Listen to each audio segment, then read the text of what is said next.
এই বেঈমান মুনাফিক মীর জাফর জামাত সর্বসময় বিএনপির বিরুদ্ধে, বাংলাদেশের বিরুদ্ধে অবস্থান নেয়। তারা সবসময় তাদের কিছু কর্মী নিয়ে তারা সংগঠন, তারা পল্টন এরিয়াকে তারা বেছে নেয়।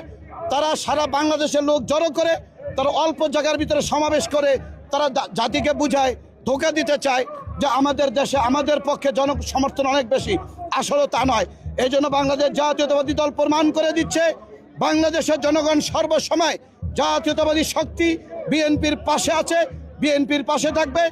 আগামী জাতীয় সংসদ নির্বাচনে 12ই ফেব্রুয়ারি যে আমাদের আকাঙ্ক্ষার যে নির্বাচন হবে, বাংলাদেশ নির্বাচন কমিশন যে নির্বাচনের শিডিউল ডিক্লেয়ার করেছে, সকল ষড়যন্ত্র উপেক্ষা করে 12ই ফেব্রুয়ারি বাংলাদেশ জনগণ অবাধ সুস্থ একটি নির্বাচন উপহার পাবে।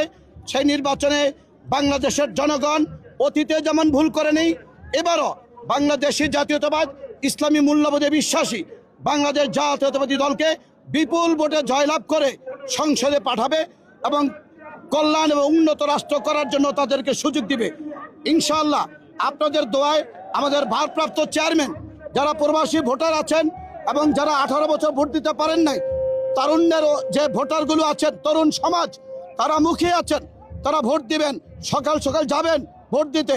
তারা ইনশাআল্লাহ আগামীতে তারেক রহমানের হাতকে শক্তিশালী করার জন্য দেশ বিনির্মাণে অলরেডি যে কর্মসূচি দিয়েছেন 31 দফা কর্মসূচি, সেই কর্মসূচিকে সমর্থন দিয়ে বাংলাদেশের জনগণ আগামী 12ই ফেব্রুয়ারি বাংলাদেশ জাতীয়তাবাদী দলকে নির্বাচিত করে সংসদে পাঠিয়ে তাদের পক্ষে সেবা করার জন্য সুযোগ দিবেন।